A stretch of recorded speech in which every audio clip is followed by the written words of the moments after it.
Capítulo 23. Fiz uma reverência à rainha, que entrou pela sala de jantar, mas ela não percebeu. Olhei para Elise, a única que já estava lá, e ela deu de ombros. Sentei-me no momento em que Natalie e Celeste entraram para serem igualmente ignoradas. Por fim, Chris chegou e tomou assento ao meu lado, mas com olhos fixos na rainha Amberly. A rainha parecia estar em seu mundo particular. Olhava para o chão e, de vez em quando, para os assentos de Maxon e do rei, como se algo estivesse errado.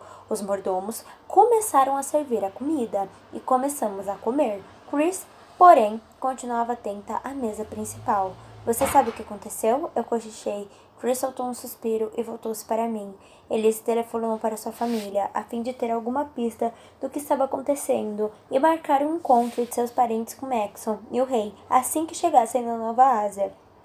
Só que a família de Elise disse que os dois não chegaram. Chris fez que sim com a cabeça. A parte estranha é que o rei ligou ao aterrissar. Tanto ele como Maxon conversaram com a rainha Amberly. Estavam bem e disseram estar na Nova Ásia. Ainda assim, a família de Elise continua a dizer que os dois não apareceram. Franzi a testa tentando compreender aquilo. O que isso tudo quer dizer? Não sei, ela admitiu. Eles disseram que estavam lá. Como podem não estar? Não faz sentido. Foi minha reação. Não sabia o que acrescentar. Será que a família de Elise poderia não saber que os dois estavam lá? E se, na verdade, eles não estivessem na Nova Ásia, onde estariam? Chris inclinou-se para o meu lado. Algo mais que eu gostaria de falar com você. Ela cochichou. Podemos sair para uma caminhada nos jardins depois do café? Claro, respondi, ansiosa por ouvir o que ela sabia. Nós duas comemos rapidamente. Não sabia direito o que Chris havia descoberto, mas se ela queria falar na parte externa, era claramente sigiloso. A rainha estava tão distraída que mal notou nossa saída. A sensação de caminhar pelo jardim ensolarado era maravilhosa. Faz tempo que não venho aqui fora, comentei, com os olhos fechados e o rosto inclinado para o sol. Você geralmente vem aqui com Maxon, certo? Respondi. Imediatamente depois comecei a me perguntar como ela sabia disso. Todos sabiam disso. Limpei a garganta e dei o primeiro passo. E então, do que quer falar? Ela parou sob a sombra de uma árvore e me encarou. Acho que você e eu devemos falar sobre Maxon. O que tem ele? Chris se inquietou. Bem, eu estava preparada para a derrota. Acho que todos nós estávamos, com exceção de Celeste. Era óbvio, América. Ele queria você. E então aconteceu tudo aquilo com Marley. E as coisas mudaram. Eu não sabia o que dizer. Então você veio dizer que sente muito por estar na frente e tal? Não, exclamou ela. Eu vejo que ele ainda gosta de você. Não sou cega. Só quero dizer que talvez estejamos empatadas neste momento. E eu gosto de você. Acho você uma ótima pessoa. E não quero que as coisas fiquem feias entre nós. Não importa o resultado. Chris começou a esfregar as mãos, tentando pensar nas palavras certas. Estou aqui me dispondo a ser completamente honesta sobre minha relação com Maxon, na esperança de que você faça o mesmo. Cruzei os braços e disparei a pergunta que não aguentava mais segurar. Como vocês dois ficaram tão próximos? Os olhos dela ficaram meio nebulosos enquanto ela brincava com uma ponta do cabelo castanho claro. Acho que logo depois do caso da Marley. Talvez pareça idiota, mas fiz um cartão para ele. É o que sempre fazia na minha cidade quando os meus amigos ficavam tristes. Em todo caso, ele adorou. Me disse que ninguém tinha lhe dado um presente antes. O quê? Uau, depois de tudo que ele fizera por mim, eu realmente nunca tinha retribuído. Ficou tão feliz que me chamou para sentar um pouco com ele em seu quarto. E você viu o quarto dele? Perguntei, em estado de choque. Sim, você não? Meu silêncio foi a resposta. Ah, ela disse, um pouco constrangida. Bem, você não perdeu nada. É escuro, com uma estante de armas e um monte de fotos espalhadas na parede. Nada especial, assegurou. Em todo caso, depois disso, ele começou a me visitar em quase todos os seus momentos livres. Chris fez uma pausa e balançou a cabeça. Aconteceu meio rápido, ela concluiu. Soltei um suspiro. Ele realmente comentou comigo, confessei, e também comentou que precisava de nós duas aqui. Então, ela mordeu os lábios. Você tem certeza de que ele ainda gosta de você? Será que ela já não tinha suspeitado? Precisava ouvir da minha boca? Chris, você quer mesmo ouvir tudo isso? Sim, quero saber a minha posição e vou contar qualquer coisa que você queira saber. Não estamos no comando, mas não precisamos ficar totalmente perdidas. Tentei entender tudo aquilo. Não sabia se era corajoso o bastante para perguntar sobre Chris a Maxon. Mal podia conversar honestamente com ele sobre mim, mas ainda tinha a sensação de não saber toda a verdade sobre a minha posição. Talvez essa fosse a minha única esperança de saber. Tenho certeza de que ele quer que eu fique por um tempo, mas acho que ele quer você aqui também. Falei, imaginei. Ele beijou você? Disparei. Ela sorriu encabulada. Não, mas acho que teria beijado se não tivesse impedido. Na minha família, temos uma espécie de tradição. Não beijamos até o dia do noivado. Às vezes, damos uma festa quando o casal anuncia a data de casamento. E todos veem o primeiro beijo dos dois. Quero isso para mim. Mas ele tentou? Não, expliquei a situação antes de chegarmos a esse ponto. Ele sempre beija as minhas mãos e as minhas bochechas, às vezes. Acho bonito, ela contou, encantada. Concordei com a cabeça, olhando para a grama. Espere, disse ela hesitante. Ele beijou você? Parte de mim queria se gabar de ter sido a primeira pessoa a beijá-lo. Queria contar que o tempo parava quando nos beijávamos. Mais ou menos, é difícil explicar. Ela fez uma careta. Não, não é. Beijou ou não? É complicado. América, se você não vai ser sincera comigo, isso é uma perda de tempo. Vim aqui para me abrir com você. Pensei que seria bom para nós duas sermos amigas. Fiquei parada, balançando as mãos, pensando em modo de me explicar. Não é que eu não gostasse de Chris. Se voltasse para casa, torceria por ela. Eu quero ser sua amiga, Chris. Pensei até que já fôssemos. Eu também, ela disse com delicadeza. Só que é difícil para mim falar sobre minha intimidade. Aprecio sua honestidade, mas não tenho certeza de que quero saber tudo. Embora eu tenha perguntado, acrescentei depressa, vendo que ela ia falar alguma coisa. Já sabia que ele sente algo por você. Eu vi. Acho que preciso que as coisas sejam vagas por enquanto. Ela sorriu. Respeito isso. Você me faria um favor, mesmo assim? Claro, se eu puder. Ela mordeu os lábios e desviou o olhar por um tempo. Quando se voltou para mim, era possível ver as lágrimas em seus olhos. Se um dia você tiver certeza de que ele não me quer, você poderia me contar? Não sei como você se sente, mas eu amo ele e gostaria de ser avisada. Apenas se você tiver certeza. Em todo caso, ela o amava. Disse em alto e bom som. Chris amava Maxon. Se ele já tivesse me dito, você saberia. Falei. Ela inclinou a cabeça.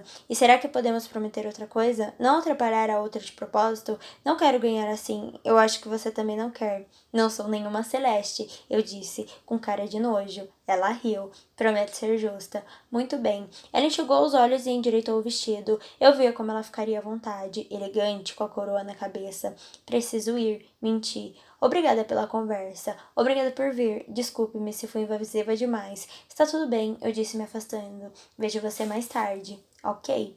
Dei meia volta o mais rápido que pude, sem parecer grossa, e tomei o caminho para o palácio. Assim que entrei, apertei o passo e trotei até as escadas, morta de vontade de me esconder. Cheguei ao segundo andar e fui para o meu quarto. Vi um pedaço de papel no chão, coisa rara em um palácio, geralmente maculado. Estava bem na esquina do corredor, que dava para a porta do meu quarto. Logo, devia ser para mim. Para ter certeza, abri o bilhete e li. Outro ataque rebelde ocorreu esta manhã, desta vez em Paloma. O número de mortes já atingiu a casa dos 300, com pelo menos outras 100 pessoas feridas. Mais uma vez, a principal exigência dos rebeldes era o fim da seleção e o fim da liagem real. Por favor, precisamos de um conselho sobre como responder. Fiquei gelada. Examinei os dois lados do papel, à procura de uma data. Outro ataque esta manhã, mesmo que o bilhete fosse de uns dias antes, dava para saber que era o segundo. E a exigência era, mais uma vez, o fim da seleção. Seria esse o objetivo dos ataques recentes? Os rebeldes queriam livrar-se de nós? Se sim, tanto nortistas como sulistas queriam isso, não sabia o que fazer. Não era para eu ter visto aquilo, de modo que não poderia comentar com ninguém. Mas por acaso, as pessoas que deveriam saber já tinham sido informadas, decidi devolver o papel para o chão. Com sorte, um guarda passaria por ali e o levaria para o lugar certo. Por ora, resolvi apenas ser otimista e pensar que alguém já estava fazendo alguma coisa. Capítulo 24. Nos 2 dias seguintes, fiz todas as refeições em meu quarto, com o intuito de evitar Chris até o jantar de quarta-feira. Pensei que não nos sentiríamos constrangidas depois de alguns dias, mas eu estava errada. Nos cumprimentamos com um sorriso discreto, mas não consegui falar. Quase desejei sentar na outra mesa, entre Celeste e Elise. Quase. Um pouco antes de servirem a sobremesa, Silva entrou correndo o mais rápido que seus saltos lhe permitiram.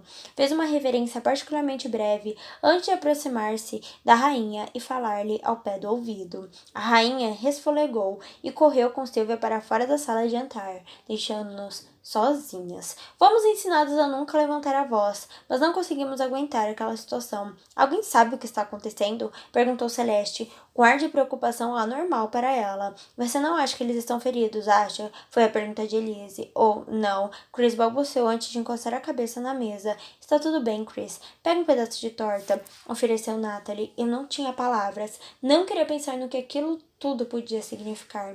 E se eles foram capturados? Gemeu Chris.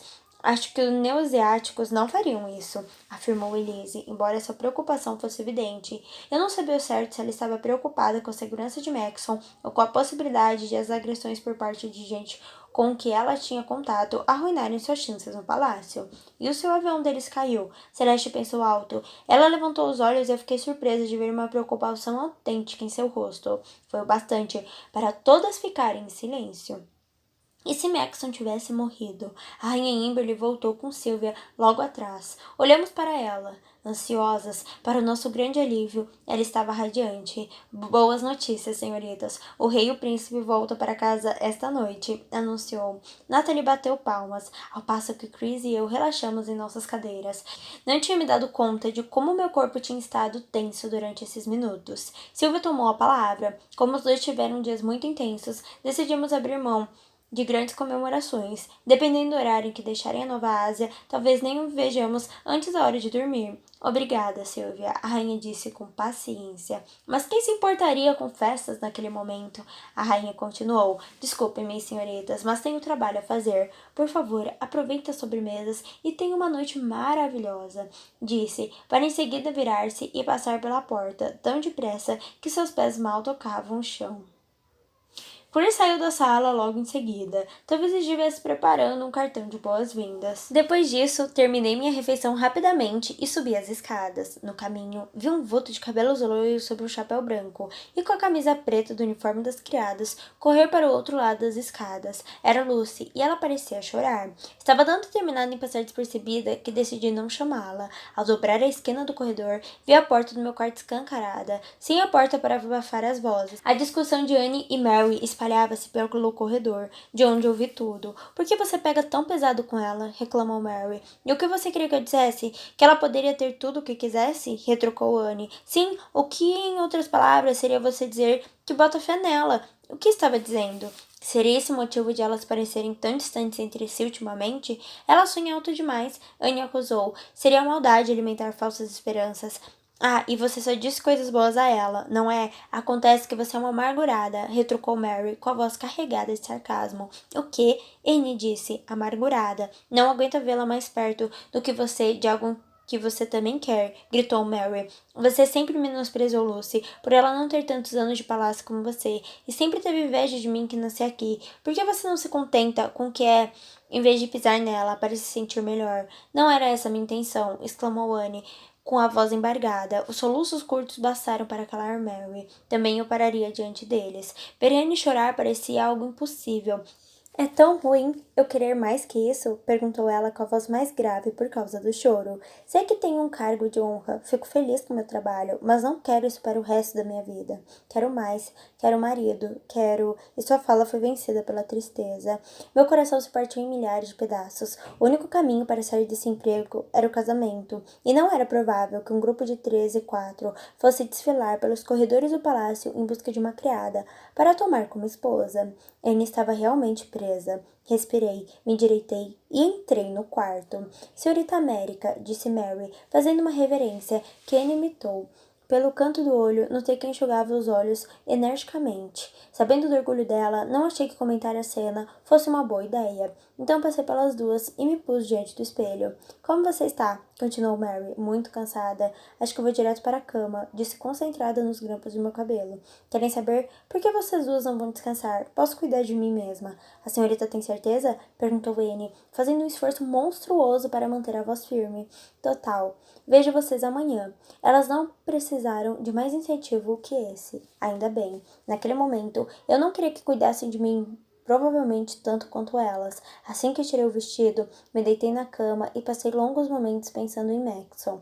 Eu nem sabia direito o que pensava sobre ele. Era tudo um pouco vago e flutuante, mas recordava, uma ou outra vez, a minha felicidade extrema ao saber que ele chegara bem de viagem. E um pedaço de mim perguntava se ele tinha pensado em mim enquanto estava fora. Rolei por horas na cama, sem encontrar posição. Por volta de 1 da manhã, decidi que, como não conseguiria dormir, podia muito bem ler. Acendi o abajur e peguei o diário de Gregory. Pulei algumas anotações para escolher uma entrada de fevereiro. Às vezes, quase acho graça de como tudo foi tão simples. Se algum dia houver um livro didático sobre como derrubar países, eu seria a estrela. ou, provavelmente, o próprio autor. Não saberia como explicar o primeiro passo, já que não é possível forçar uma invasão estrangeira ou colocar idiotas no poder do que está aí. Todavia, com certeza, eu animaria os candidatos a líder a obter quantidades quase escandalosas de dinheiro por todos os meios possíveis. O fascínio pelo dinheiro não seria suficiente. Porém, é preciso ter dinheiro e estar em condições de escravizar os demais por meio dele. Minha falta de experiência na política não foi empecilho para fazer alianças. De fato, posso dizer que evitar esse setor completamente foi um dos meus pontos mais fortes. Ninguém confia em políticos. Por que confiariam? Há anos, Welles faz promessas vazias, na esperança de cumpri-las um dia, e nem no inferno há chances de elas tornar-se realidade. Eu, por outro lado, ofereço uma ideia maior. Nada de garantias, apenas o pálido brilho de um otimismo, de que a mudança virá. Não importa sequer que mudança a essa altura. Estão tão desesperados que não se importam, nem pensam em perguntar. Talvez a chave seja manter-se calmo enquanto os outros entram em pânico. Wallace é tão odiado agora, abriu mão de tudo para mim. Só falta entregar-me à presidência. E não há uma alma que reclame. Não digo nada, não faço nada. E exibo um sorriso agradável, enquanto todos os outros se afundam em histerias. Basta ver uma vez o covarde ao meu lado, para não haver dúvidas de que fico melhor nos palanques ou cumprimentando primeiros ministros. E Wallace está tão desesperado por ter alguém que o povo ama ao seu lado que, tenho certeza, serão necessários apenas 2 ou 3 acordos verbais secretos para que eu passe a administrar tudo. Este país é meu. Sinto-me como um garoto diante de um tabuleiro de xadrez, com a certeza de que vai ganhar. Sou mais inteligente, mais rico e bem mais qualificado aos olhos de um país que me adora por motivos que ninguém saberia nomear. No momento em que alguém parar para pensar, não importará mais. Posso fazer o que quiser e não restou ninguém para impedir-me. Então, o que virá depois? Sinto que é tempo de derrubar o sistema. A patética república já está em destroços e mal funciona. A verdadeira pergunta é: em quem aliar-me? Como transformar isso em algo pelo qual o povo implore? Tenho uma ideia. Minha filha não vai gostar, mas não me importa. Já é tempo de ela servir para alguma coisa. Fechei o livro com força, estava confusa e frustrada. Havia algo que eu não sabia? Derrubar que sistema? Escravizar pessoas? Por acaso a estrutura do nosso país não era uma necessidade, mas uma conveniência? Pensei em revirar o livro, a fim de saber o que aconteceu com sua filha, mas já estava tão desorientada que achei melhor não. Em vez disso, fui à sacada na esperança de que o ar fresco me ajudasse a compreender as palavras que acabara de ler. Olhei para o céu, tentava processar tudo aquilo, mas não sabia por onde começar. Soltei um suspiro e corri os olhos pelo jardim, até me deter em um ponto branco. Maxon caminhava sozinho pelos jardins. Finalmente tinha chegado. Estava com a camisa para fora, sem paletó ou gravata. O que fazia lá fora tão tarde? Notei que carregava uma de suas câmeras. A noite devia estar sendo difícil para ele também. Hesitei por uns instantes, mas com quem mais poderia conversar sobre isso? Psyll. Ele moveu a cabeça para os lados à procura do ruído. Chamei-o de novo, acenando com os braços até ele me ver. Um sorriso surpreso brilhou em seu rosto, e ele acenou de volta. Cutuquei a orelha, na esperança de que ele pudesse me ver. Ele fez o mesmo. Apontei para ele e em seguida para o meu quarto. Ele fez que sim com a cabeça e ergueu o dedo indicador para dar a entender que em 1 minuto estaria lá. Eu confirmei com a cabeça e entrei enquanto ele fazia o mesmo. Vesti o roupão e corri os dedos pelo cabelo para ficar ao menos um pouco arrumada. Como ele, não tinha muita certeza de como abordaria o assunto. Basicamente, eu queria perguntar a Maxon se ele sabia que estava no topo de algo bem menos solidário do que o povo tinha sido levado a crer. Bem quando me perguntava do porquê de sua demora, ele bateu à porta. Corri para abrir e fui saudada pelas lentes de sua câmera, que registraram um dos meus sorrisos assustados. Minha expressão mudou e manifestou o quão satisfeita fiquei com aquela pequena travessura. E Maxon tirou outra foto. Rindo. Você é ridículo. Entre logo, ordenei, agarrando-o pelo braço. Ele obedeceu. Desculpe, não pude resistir. Você demorou, reclamei, enquanto me sentava à beira da cama. Ele sentou-se ao meu lado, mantendo uma distância suficiente para que pudéssemos olhar um na cara do outro. Precisei passar no quarto. Ele pôs a câmera sobre a cabeceira da cama, fazendo o jarro da moedinha vibrar um pouco. Ele emitiu um som parecido com um riso e voltou-se para mim. Sem explicar o motivo da distração passageira. Ah, e como foi sua viagem? esquisita, ele confessou. Acabamos indo para uma parte rural da Nova Ásia. Meu pai disse que havia alguma disputa local, só que quando chegamos lá, tudo estava bem. Ele balançou a cabeça e prosseguiu. Sinceramente, não fez nenhum sentido. Passamos uns dias caminhando por cidades antigas e falando com os nativos. Meu pai ficou bastante decepcionado com meu domínio da língua e insistiu para que eu estudasse mais, como se eu já não estivesse estudado bastante nos últimos dias. Ele concluiu, soltando um suspiro. Isso é meio estranho. Acho que era algum tipo de teste. Ele tem feito alguns comigo, do nada, nos últimos tempos. Nem sempre tenho consciência de que são testes. Talvez essa tenha sido um teste de tomada de decisões ou situações inesperadas. Não tenho certeza. Em qualquer um dos casos, ele disse com os ombros encolhidos. Tenho certeza de que fracassei. Ele esfregou as mãos por uns segundos e prosseguiu. Ele também queria muito falar sobre a seleção. Acho que ele pensou que a distância me faria bem, me daria outra perspectiva e tal. Na verdade, estou cansado de ouvir todos falarem sobre uma decisão que cabe a mim. Eu tinha certeza de que a perspectiva que o rei tinha em mente era de me tirar da cabeça de Maxon. Eu tinha visto seu modo de sorrir às outras e de cumprimentá-las nos corredores. Ele nunca agiu assim comigo. Me senti imediatamente constrangida e sem saber o que fazer. Ao que tudo indicava, Maxon também não sabia. Decidi não lhe perguntar sobre o diário ainda. Maxon aparentava ser tão humilde em relação a essas coisas, o modo de liderar, o tipo de rei que desejava ser, que eu não podia exigir-lhe respostas sobre coisas que não tinha a menor certeza que pudesse dar. Um cantinho no meu cérebro não conseguia se livrar da preocupação de que ele sabia bem mais do que estava disposto a revelar, só que eu mesma precisava conhecer mais antes de falar.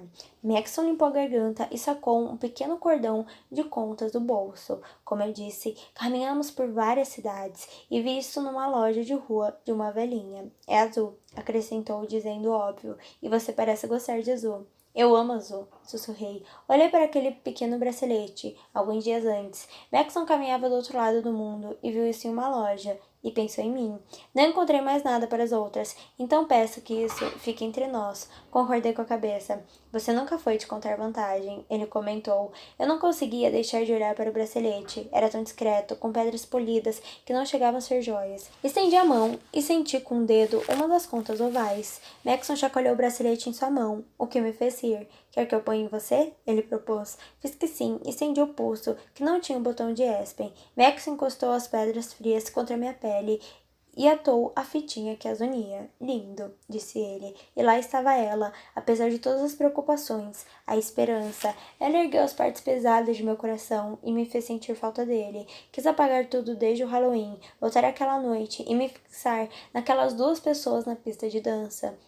E, ao mesmo tempo, sentia meu coração encolher. Se ainda estivéssemos no Halloween, eu não teria motivos para duvidar daquele presente. Mesmo se eu fosse tudo o que meu pai dizia que eu era, tudo o que Aspen dizia que eu não podia ser Chris. Chris era melhor. Estava tão cansada, estressada e confusa que comecei a chorar.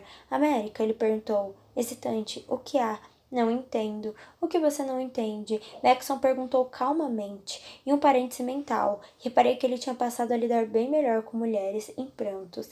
Você, admiti, estou muito confusa com relação a você agora. Limpei uma lágrima do olho e a mão de Maxon, com enorme delicadeza, enxugou-as demais. De certa forma, era estranho sentir seu toque novamente.